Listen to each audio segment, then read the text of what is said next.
पर्यावरण का top 20 MCQ question review करने वाले हैं।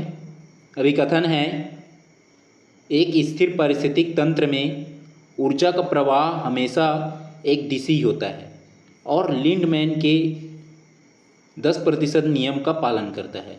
यह अभिकथन सत्य है कि जो पारिस्थितिक तंत्र में जो ऊर्जा का प्रवाह होता है एक दिशा में होता है, मतलब एक ही डायरेक्शंस में होता है, और जो लिंडमैन के जो है 10% नियम का पालन करता है। ये जो अभिकथन ये सत्य है। कारण दिया गया, रीजन श्वसन और ऊष्मा के रूप में ऊर्जा की हानि के कारण प्रत्येक उच्च पोषण स्तर पर उपलब्ध ऊर्जा की मात्रा कम होती जाती है। और ये जो कारण भी सत्य है और ये कारण जो है ये 10% नियम का पालन करता है। ये जो कारण और अभिकथन दोनों सही हैं, और यहाँ पे जो अभिकथन की व्याख्या भी कर रहे हैं कारण, तो इसका आंसर हो जाएगा ऑप्शन सी, जिसमें असर्शंस और रीजन दोनों सही हैं। अभिकथन और कारण दोनों सही हैं और एक कारण जो है अभिकथन की सही व्याख्या करता है। तो इसका आंसर हो जाएगा ऑप्शन सी।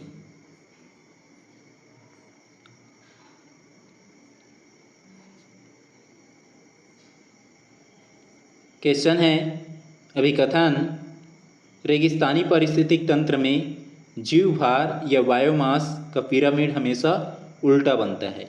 ये जो अभिकथन ये असत्य हो जाएगा, रॉन्ग, क्योंकि जो रेगिस्तानी पारिस्थितिक तंत्र है, ये पारिस्थितिक तंत्र है, उसमें जो जीव भार या बायोमास का जो पिरामिड हमेशा उल्टा नहीं सीधा बनता है। यहाँ पे जो होगा ये सीधा बनता है, इसलिए जो ये अभिकथन असत्य हो जाएगा। कारण दिया गया है, उत्पादकों की तुलना में उपभोक्ताओं की संख्या और भार मरुस्थलीय क्षेत्रों में अत्यधिक उच्च होता है। ये जो कारण ये भी असत्य हो जाएगा, क्योंकि जो उत्पादक की जो भार है या उसकी संख्या जो मरुस्थलीय क्षेत्र है उसमें जो है अत्यधिक उच्च होता है, ना कि उपभोक्ता की। तो यहाँ पे जो है उत्पादक की जो है संख्या और अत्यधिक उच्च कौन होता है, उत्पादक होता है, ना कि उपभोक्ता। इसलिए जो कारण ये भी असत्य हो जाएगा। इसका आंसर हो जाएगा दोनों गलत है, क्योंकि इसमें दिया ऑप्शन ए में, तो इसका आंसर हो जाएगा ऑप्शन ए, जिसमें असर्शंस और रीजन दोनों गलत है। यह अभिकथन और कारण दोनों गलत है, तो इसका आंसर हो जाएगा ऑप्शन ए।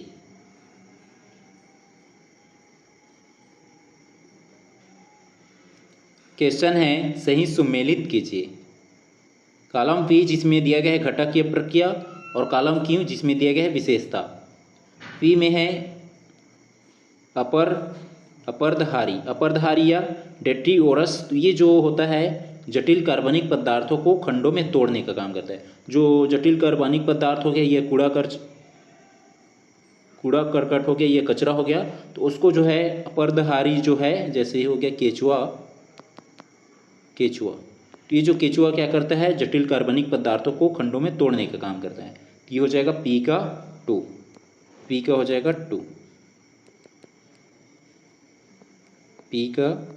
2। उसके बाद क्यों दिया है, अपघटक या डिकम्पोजर। तो जो डिकम्पोजर या अपघटक है ये क्या करता है, अकार्बनिक पोषक तत्वों का पुनर्चक्रण करता है। जो अकार्बनिक पोषक तत्व है उसको पुनर्चक्रण करने का, ये रिसाइकल करने का काम कौन करता है, अपघटक। ये क्यों का हो जाएगा 1। उसके बाद आर दिया है स्वपोषी। तो स्वपोषी क्या करता है, जो ऑटोट्रोप्स। तो ऑटोट्रोप्स जो है सेल्फ भोजन बनाता है या प्रकाश ऊर्जा को रासायनिक ऊर्जा में बदलना। तो ये जो है स्वपोषी करता है, तो ये हो जाएगा आर का 3। उसके बाद एस दिया है विषमपोषी। तो विषमपोषी जो दूसरों पर डिपेंड रहता है, प्रत्यक्ष या परोक्ष रूप से पादपों पर निर्भर या पेड़ पौधे पर निर्भर, तो ये होता है विषमपोषी। तो एस का हो जाएगा 4। पी का 2 जिसमें नहीं है उसको हटा देंगे, ऑप्शन बी में नहीं है, सी में भी नहीं है, डी में भी नहीं है, केवल किस में, ए बस में। इसका आंसर हो जाएगा ऑप्शन ए, पी का 2, उसके बाद क्यू का 1 है और आर का 3, एस का 4। तो इसका आंसर हो जाएगा ऑप्शन ए। क्वेश्चन है, सही सुमेलित कीजिए। कॉलम पी जिसमें दिए गए चक्रण और कॉलम की जिसमें दिए गए भंडार या उसके प्रकार। पी जिसमें दिया गया है गैसीय चक्र। तो जो गैसीय चक्र के जो टाइप्स या भंडारण क्या हो जाएगा, इसका स्टोरेज या टाइप्स।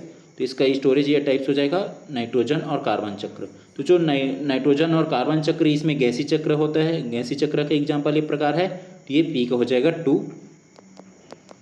उसके बाद क्यों दिया है, क्यों औषधि चक्र। तो औषधि चक्र का प्रकार या टाइप क्या हो जाएगा, ये फास्फोरस और कैल्शियम। तो जो है फास्फोरस और कैल्शियम का जो भंडार है ये स्टोर, ये किसका एग्जाम्पल हो जाएगा, औषधि चक्र का। ये क्यू का हो जाएगा 1। उसके बाद आर दिया है पोषक गतिशीलता। तो पोषक गतिशीलता का प्रकार या भंडारण क्या हो जाएगा, वातावरण और महासागर। तो जो वातावरण और महासागर में क्या मिलेगा, पोषक गतिशीलता, ये हो जाएगा आर का 3। उसके बाद एस दिया है खनिज भंडार। तो खनिज भंडार जो है कहाँ पे मिलेगा, चट्टान और मृदा परत में। तो जो है चट्टानी हो गया और मृदा परत, इसमें मिलेगा खनिज का भंडारण या खनिज का स्टोरेज। एस का हो जाएगा 4। पी का 2 ऑप्शन ए में नहीं है, सी में भी नहीं है, डी में नहीं है, किस में है, केवल बी बस में। तो इसका आंसर हो जाएगा ऑप्शन बी। पी का हो गया 2, उसके बाद क्यू का 1 और आर का 3, एस का 4। तो इसका आंसर हो जाएगा ऑप्शन बी।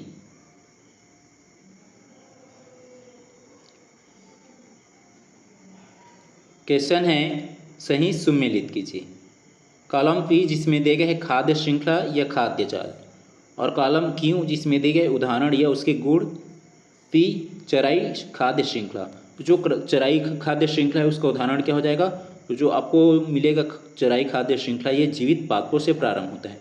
तो जो जीवित पादप है उससे जो स्टार्ट होने वाले प्रारंभ होने वाला क्या होता है, ये चराई खाद्य श्रृंखला। ये पी का हो जाएगा 2। उसके बाद क्यों दिया है अपरद खाद्य श्रृंखला। अपरद का खाद्य श्रृंखला, तो ये जो है किसमें मिलता है, ये इसका एग्जाम्पल कौन सा है, मृत कार्बनिक पदार्थ से प्रारंभ। तो जो है मृत या जो मृत कार्बनिक पदार्थ है तो उनसे प्रारंभ होने वाले को जो खाद्य श्रृंखला ये स्टार्ट होता है किससे, ये जो अपरद खाद्य श्रृंखला ये है मृत कार्बनिक पदार्थों से प्रारंभ होता है। क्यों का हो जाएगा 1। उसके बाद आर दी खाद्य श्रृंखला। खाद्य श्रृंखला में क्या होता है, ऊर्जा प्रवाह का वैकल्पिक मार्ग। तो जो है ऊर्जा प्रवाह का वैकल्पिक मार्ग क्या है, खाद्य श्रृंखला। ये आर का हो जाएगा 3। उसके बाद एस दिया है 10% का नियम या 10% का नियम। तो ये लिंडमैन द्वारा प्रतिपादित किया गया है। तो ऊर्जा को जो है 10% का नियम किसने दिया है, लिंडमैन ने। तो एस का हो जाएगा 4। एस का 4। पी का 2 ऑप्शन बी में नहीं है, सी में भी नहीं है, डी में नहीं है। तो इसका आंसर हो जाएगा ऑप्शन ए पी का 2। उसके बाद क्यू का 1 और आर का 3 और एस का 4। तो इसका आंसर हो जाएगा ऑप्शन ए। क्वेश्चन है सही सुमेलित कीजिए। कॉलम बी जिसमें दिए गए है पारिस्थितिक पिरामिड, और कॉलम क्यू जिसमें दिए गए उसके प्रकार या अपवाद।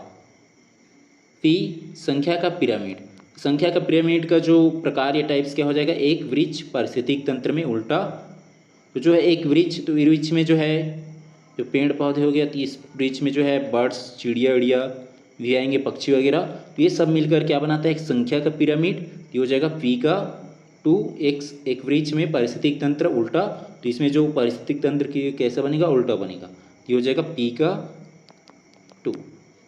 उसके बाद जो दिया है क्यों जीवभार का पिरामिड। तो जीवभार का पिरामिड यदि जो क्या है जली तंत्र में उल्टा, तो ये जो है जली तंत्र में मछलियाँ वगैरह हो गया और उसमें कई सारे जो जीव जंतु रहते हैं, तो ये हो जाएगा जीवभार का पिरामिड। तो जो जली तंत्र में क्या बनता है, उल्टा बनता है। ये क्यों का हो जाएगा 1। उसके बाद आर दिया है ऊर्जा का पिरामिड। तो ऊर्जा का पिरामिड कैसे बनेगा, कभी भी उल्टा नहीं हो सकता। तो जो है ऊर्जा का पिरामिड कभी भी उल्टा नहीं होता है। तो ऊर्जा का पिरामिड एक ही डायरेक्शंस में जाता है ये या एक ही दिशा में। ये आर का हो जाएगा 3। उसके बाद एस दिया है पारिस्थितिक तंत्र की स्थिरता। तो पारिस्थितिक तंत्र की स्थिरता जो है खाद्य जाल की जटिलता पर निर्भर करता है। तो जो पारिस्थितिक तंत्र की यदि स्थिरता है वो किस पे डिपेंड करता है, खाद्य जाल की जटिलता पर। जितना जटिल होगा उतना ही पारिस्थितिक तंत्र स्थिरता होता जाएगा। ये हो जाएगा एस का 4। एस का 4। पी का 2 ऑप्शन ए में नहीं है, सी में भी नहीं है, डी में नहीं है, केवल किस में है, बी में। तो इसका आंसर हो जाएगा ऑप्शन बी। पी का 2 हो गया, उसके बाद क्यू का 1 और आर का 3, एस का 4। तो इसका आंसर हो जाएगा ऑप्शन बी।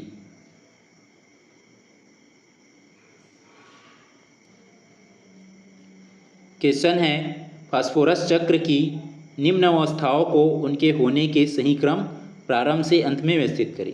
तो जो फास्फोरस चक्र जो स्टार्टिंग होगा, तो सबसे पहले क्या होगा, जो चट्टान है चट्टानों का अपक्षय होगा। मतलब जो चट्टान जो है टूटेंगे, जो है या बारिश की वजह से अपक्षय होगा, वरना जो है भूकंप वगैरह आने की वजह से। तो जो है सबसे पहले या जो लैंडस्लाइड होने से, तो सबसे पहले क्या होगा, चट्टानों का अपक्षय। ये हो जाएगा अपक्षय होना, ये पहले क्रम पे। अपक्षय होने के बाद क्या होगा, जो चट्टान है वो फास्फोरस का मृदा विलयन में मिलना। अब जो है ये फास्फोरस यहाँ से जो चट्टान है वो अपक्षय हुआ, तो उसमें जो उसका जो धूल वगैरह टाइप रहेगा या जो अपक्षय रहेगा, जो चट्टान टूटा है, वो जो क्या होगा फास्फोरस का, उसमें जो फास्फोरस रहेगा वो मृदा में क्या हो जाएगा, विलयन मतलब घुल जाएगा, मृदा में मिल जाएगा, ये हो जाएगा दूसरे नंबर पे। यहाँ पे जो फास्फोरस क्या हुआ, अपक्षय हुआ मतलब टूटा, और उसके बाद जो है फास्फोरस किस में मिल गया, मिट्टी में मिल गया, तो हो जाएगा दूसरे नंबर पे। फिर क्या होगा, पादपों द्वारा अवशोषण। अब जो मिट्टी है या मृदा है उसका अवशोषण किसके द्वारा किए जाएंगे, पादप के द्वारा, मतलब पादप जो क्या करेगा, जो फास्फोरस रहेगा उसको अवशोषित कर लेगा, तो हो जाएगा तीसरे नंबर पे। अवशोषित कर लिया, फिर आगे का प्रोसेस क्या होगा, अपघटक नहीं, जो उपभोक्ता द्वारा ग्रहण। अब जो ये पेड़ पौधे है उसको कौन कंज्यूम करेंगे, उपभोक्ता जो है कंज्यूमर कंज्यूम करेंगे, ये हो जाएगा वो चौथे नंबर पे। फिर पाँचवें नंबर पे क्या हो जाएगा, अपघटक द्वारा कार्बनिक फास्फोरस का विमोचन। अब जो अपघटक है आगे जो क्या होगा, जो उपभोक्ता द्वारा ग्रहण कर लिए, आगे जो मृत वगैरह जो जीव जंतु है तो उसके माध्यम से क्या होगा, जो अपघटक है द्वारा कार्बनिक फास्फोरस का विमोचन। तो जो अपघटक है वो क्या करेंगे, कार्बनिक जो फास्फोरस है उसका विमोचन करेंगे, जब प्रोड्यूस करेंगे। तो ये जो चक्र है फास्फोरस चक्र, ये प्रोसेस चलता रहता है। तो ये जो स्टार्टिंग होता है चट्टान की अपक्षय से, और जो ये फिर से प्रोसेस करने लगेगा इसके द्वारा जो है अपघटक के द्वारा, ये प्रोसेस जो है चक्र ये चलता रहेगा। तो पहले क्रम पे आ जाएगा ये एल, दूसरे नंबर पे आ जाएगा ये एम, तीसरे नंबर पे आ जाएगा ये के, चौथे नंबर पे आ जाएगा ये ओ, और पाँचवें नंबर लास्ट में आ जाएगा ये एन। शुरू में जिसमें एल नहीं है उसको हटा देंगे, ऑप्शन बी में नहीं है और डी में नहीं है। एल के बाद एम, ऑप्शन सी में नहीं है, सी भी हट जाएगा। तो इसका आंसर आ जाएगा ऑप्शन ए। शुरू में एल हो गया, एल के बाद एम, एम के बाद के के बाद ओ के बाद एन। तो इसका आंसर हो जाएगा ऑप्शन ए। क्वेश्चन है, ऊर्जा प्रवाह के दौरान एक विशिष्ट खाद्य श्रृंखला में जीवों को उनके पोषण स्तर नीचे से ऊपर के अनुसार व्यवस्थित करें। इसमें जो है सबसे पहले क्रम पे क्या आ जाएगा, प्राथमिक उत्पादक। तो ये जो उत्पादक जो आ जाएगा पहले नंबर पे प्राथमिक उत्पादक। उत्पादक के बाद जो है दूसरे नंबर पे क्या आ जाएगा, प्राथमिक उपभोक्ता, उसको जो कंज्यूम करेंगे जो उत्पादक है उसको, हो जाएगा दूसरे नंबर पे। फिर जो है तीसरे नंबर पे क्या आ जाएगा, द्वितीयक उपभोक्ता, प्राथमिक उपभोक्ता के बाद द्वितीयक उपभोक्ता, तो हो जाएगा तीसरे नंबर पे। फिर जो आ जाएगा शीर्ष मांसाहारी, तो हो जाएगा चौथे नंबर पे। और फिर अंत में क्या आ जाएगा, अपघटक, जो क्या करेगा पारिस्थितिक भूमिका के अंत में। तो जो ये अपघटक जो है लास्ट में आ जाएगा वो, तो हो जाएगा पाँचवें नंबर पे। पहले नंबर पे हो गया एल, दूसरे नंबर पे हो गया एन, तीसरे नंबर पे हो गया के, और चौथे नंबर पे हो गया एम, और पाँचवें नंबर पे हो जाएगा ओ। शुरू में जिसमें एल नहीं है उसको हटा देंगे, ऑप्शन बी में नहीं है और डी में नहीं। एल के बाद एन, एल के बाद एन, ऑप्शन सी में नहीं, सी भी हट गया। तो इसका आंसर हो जाएगा ऑप्शन ए। शुरू में हो गया एल, एल के बाद एन, एन के बाद के बाद एम, एम के बाद ओ। तो इसका आंसर हो जाएगा ऑप्शन ए।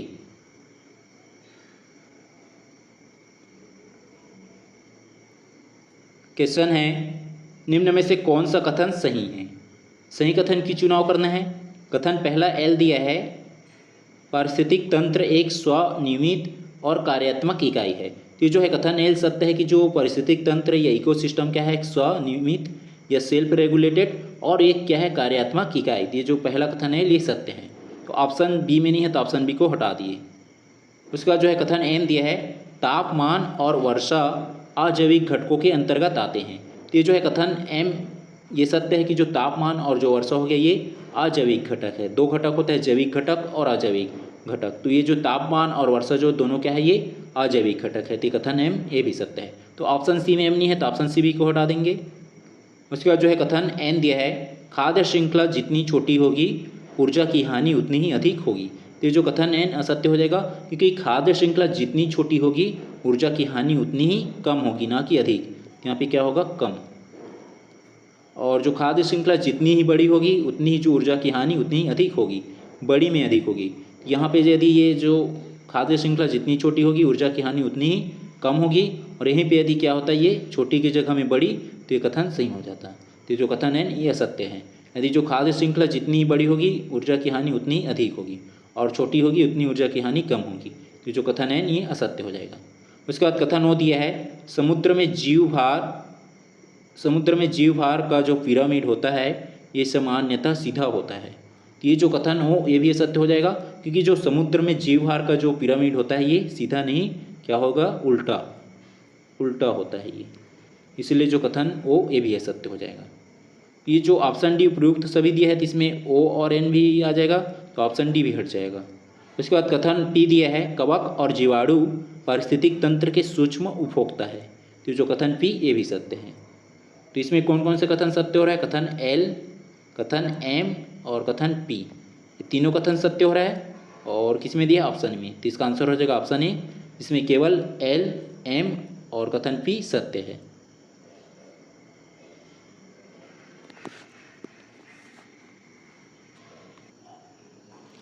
क्वेश्चन है निम्न में से कौन सा कथन सही है। कथन एल दिया है गैसीय चक्रों में पोषक तत्वों का मुख्य भंडार वायुमंडल होता है।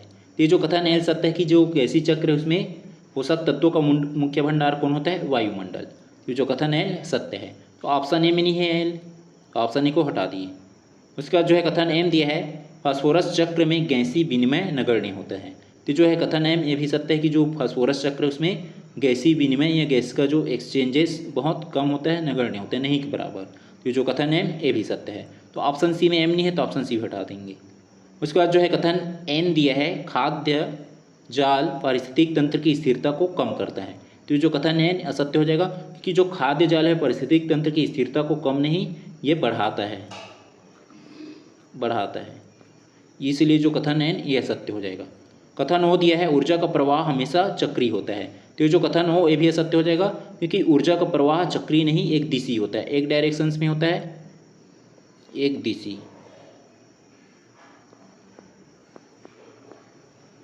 होता है, ना कि चक्री, इसलिए जो कथन हो ये भी असत्य हो जाएगा।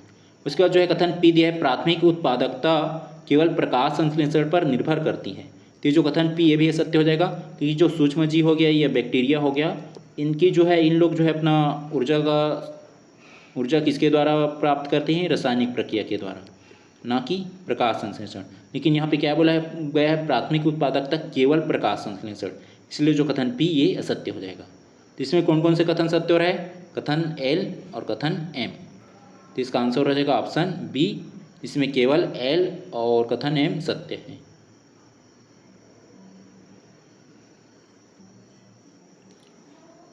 क्वेश्चन है निम्न में से कौन सा कथन सही है। कथन एल दिया है एक पोषण स्तर से दूसरे में जाने पर उपलब्ध ऊर्जा घटती है। तो ये जो कथन एल सत्य है कि यदि हम एक पोषण स्तर से दूसरे पोषण स्तर में जा रहे हैं तो जो उपलब्ध ऊर्जा है क्या होता है, घटती है, कम होती है। तो ये जो कथन एल ये सत्य है, तो ऑप्शन बी और ऑप्शन सी में एल नहीं है, तो ऑप्शन बी और सी को हटा देंगे। उसके बाद जो है कथन एम दिया है बाघ एक तृतीयक उपभोक्ता का उदाहरण हो सकता है। ये जो है तीसरा कथन एम सत्य है कि जो बाघ एक क्या है, तृतीयक उपभोक्ता का उदाहरण हो सकता है। तो जो कथन एम ये सत्य है, तो ऑप्शन डी में एम नहीं है, तो ऑप्शन डी भी हट जाएगा। उसके बाद जो है कथन एन दिया है सर्वभक्षी जीव केवल एक ही पोषण स्तर पर कार्य करते हैं। तो ये जो कथन एन ये सत्य हो जाएगा। सर्वभक्षी जैसे हो गया मनुष्य, तो ये जो मनुष्य है यहाँ पे क्या बोला गया, एक ही पोषण स्तर पर कार्य करते हैं। तो ये जो मनुष्य जो है अलग अलग पोषण स्तर पे काम कर सकते हैं, इसलिए जो कथन एन ये असत्य हो जाएगा। उसके बाद जो है कथन ओ दिया है ह्यूमस निर्माण अपघटन की एक तीव्र प्रक्रिया है। ये जो कथन हो ये भी असत्य हो जाएगा, क्योंकि जो ह्यूमस का जो निर्माण है ये अपघटन की तीव्र प्रक्रिया नहीं है, ये धीमी प्रक्रिया है। कौन सी प्रक्रिया है, धीमी। ये प्रोसेस जो है धीमी होता है, धीरे गति से होता है, इसीलिए जो कथन ओ ये भी असत्य हो जाएगा। उसके बाद जो है कथन पी दिया है पारिस्थितिक तंत्र की संरचना में प्रजातियों का ऊर्ध्वाधर वितरण स्तरीकरण कहलाता है। ये जो कथन पी ये सत्य है। तो इसमें कथन एल एम और पी ये तीनों कथन सत्य है, और किस में दिया है, ऑप्शन ए में। तो इसका आंसर हो जाएगा ऑप्शन ए, इसमें केवल एल एम और कथन पी सत्य है।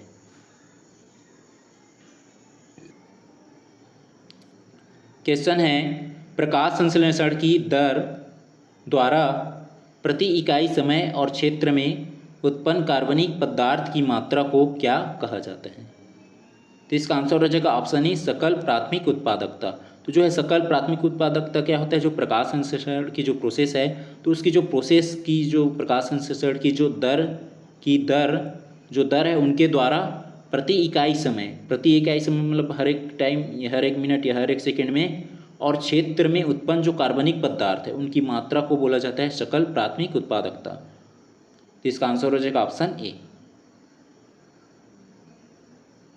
क्वेश्चन है, पारिस्थितिक तंत्र में नाइट्रोजन चक्र के दौरान नाइट्रेट का मुक्त नाइट्रोजन में परिवर्तन क्या कहलाता है? तो जो नाइट्रेट से नाइट्रोजन में परिवर्तित हो रहा है तो उसको बोला जाता है विनाइट्रीकरण। तो जो इसका उल्टा क्या हो जाएगा, नाइट्रीकरण। यदि जो है नाइट्रोजन से नाइट्रेट में चेंज होगा नाइट्रीकरण, और नाइट्रेट से जो है किस में हो रहा है ये नाइट्रोजन में, कौन से चक्र में, नाइट्रोजन चक्र के दौरान। तो इसका आंसर हो जाएगा ऑप्शन सी, विनाइट्रीकरण होना। खाद्य श्रृंखला में विषाक्त पदार्थ या विषाक्त पदार्थों जैसे हो गया डीडीटी की सांद्रता का प्रत्येक उच्च पोषण स्तर पर बढ़ना क्या कहलाता है? तो इसका आंसर हो जाएगा ऑप्शन बी, जैव आवर्धन। तो जैव आवर्धन में क्या होता है, हम जैसे जैसे जो पोषण स्तर का ऊपर उच्च स्तर में जाते जाएंगे तो वैसे क्या होगा, विषाक्त पदार्थ होने की वजह से सांद्रता जो है क्या होता जाएगा, उच्च होता जाता है। तो इसका आंसर हो जाएगा ऑप्शन बी, जैव आवर्धन या बायोमैग्निफिकेशन।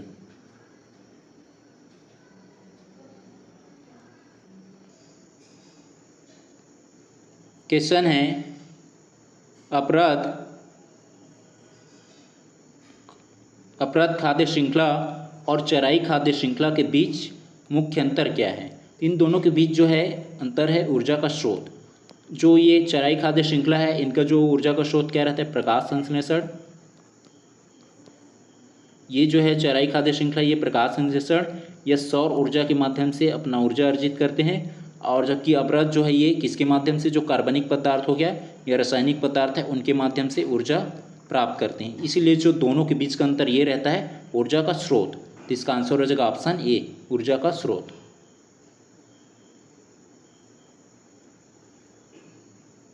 क्वेश्चन है, किस पारिस्थितिक तंत्र में शुद्ध प्राथमिक उत्पादकता वैश्विक स्तर पर सर्वाधिक होती है? तो जो है कौन से पारिस्थितिक तंत्र है जिसमें शुद्ध प्राथमिक उत्पादकता जो है वैश्विक स्तर पर सर्वाधिक होती है?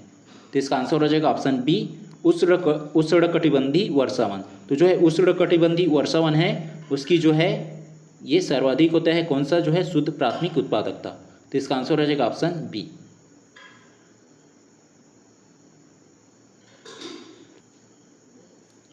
क्वेश्चन है, सही कथन की चुनाव करें। पहला कथन दिया है, खाद्य जाल में ऊर्जा प्रवाह के कई वैकल्पिक पथ होते हैं। ये जो है कथन पहला सत्य है कि जो खाद्य श्रृंखला है ये खाद्य जाल है, खाद्य जाल में ऊर्जा प्रवाह के कई वैकल्पिक पथ होते हैं। ये जो कथन पहला ये सत्य है। दूसरा कथन दिया है, पारिस्थितिक तंत्र की संरचना में केवल जैविक घटक शामिल होते हैं। तो ये जो है दूसरा कथन असत्य हो जाएगा, क्योंकि जो पारिस्थितिक तंत्र की संरचना में जैविक घटक और अजैविक घटक, जैविक और अजैविक घटक, जैविक घटक में जीव जंतु आ जाएंगे और अजैविक घटक में जैसे हो गया सूर्य हो गया और पानी हो गया, आकाश हो गया, ये सब अजैविक घटक में आएगा। यहाँ पे बोला गया केवल पारिस्थितिक तंत्र में केवल जैविक घटक, इसीलिए जो है दूसरा कथन असत्य हो जाएगा। तीसरा कथन दिया है, ऊर्जा पिरामिड हमेशा सीधा होता है, क्योंकि ऊर्जा का विनाश नहीं होता, केवल रूप बदलता है। तो तीसरा कथन ये सत्य है। इसमें पहला और तीसरा कथन सत्य है। किसमें दिया है, ऑप्शन बी में। तो इसका आंसर हो जाएगा ऑप्शन बी, इसमें पहला और तीसरा दोनों कथन सही हैं।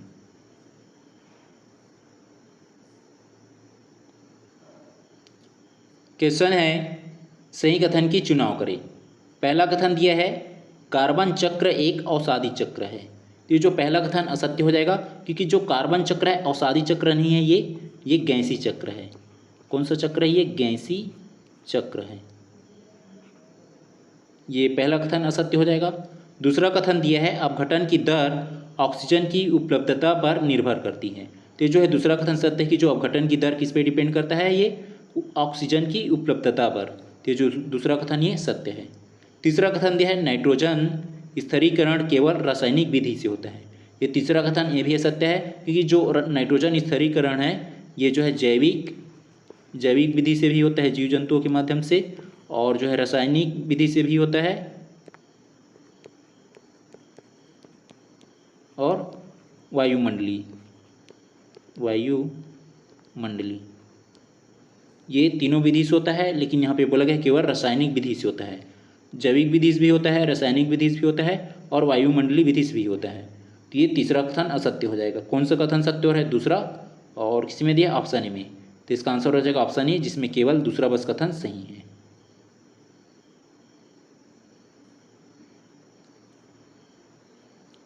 क्वेश्चन है सही कथन की चुनाव करें।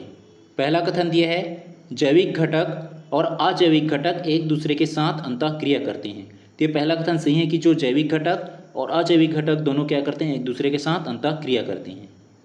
दूसरा कथन दिया है पोषक चक्रण पारिस्थितिक तंत्र की एक प्रमुख कार्यात्मक विशेषता है। तो ये दूसरा कथन सही है कि जो पोषक चक्र है, ये पोषक चक्रण है, ये क्या करता है? पारिस्थितिक तंत्र की एक प्रमुख कार्यात्मक विशेषता है। तो दूसरा कथन सत्य है। तीसरा कथन दिया है जलीय पारिस्थितिक तंत्र में प्रकाश एक सीमित कारक हो सकता है। तो ये तीसरा कथन ये भी सही है कि जो जलीय पारिस्थितिक तंत्र है उसमें प्रकाश एक सीमित कारक या लिमिटिंग फैक्टर हो सकता है। तो तीसरा कथन ये भी सही है। तीनों कथन सही है। तो इसका आंसर हो जाएगा ऑप्शन बी, जिसमें पहला, दूसरा और तीसरा तीनों कथन सही, मतलब सभी कथन सही हैं। तो इसका आंसर हो जाएगा ऑप्शन बी।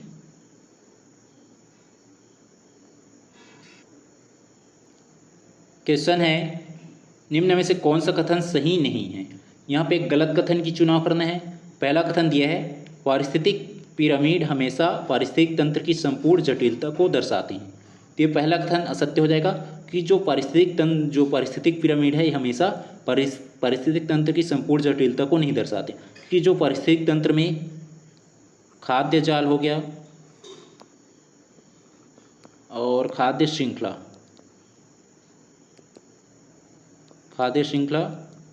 ये भी शामिल होता है। लेकिन यहाँ पे क्या बोला गया? पारिस्थितिक पिरामिड हमेशा जो पारिस्थितिक तंत्र की संपूर्ण जटिलता को दर्शाता है, इसीलिए जो पहला कथन असत्य हो जाएगा। दूसरा कथन दिया है मृतोपजीवी को पारिस्थितिक पिरामिड में कोई स्थान नहीं दिया गया है। तो ये जो है दूसरा कथन सही कि जो मृतोपजीवी है इसको पारिस्थितिक पिरामिड में कोई स्थान नहीं मिला गया है। तो ये दूसरा कथन ये सत्य है।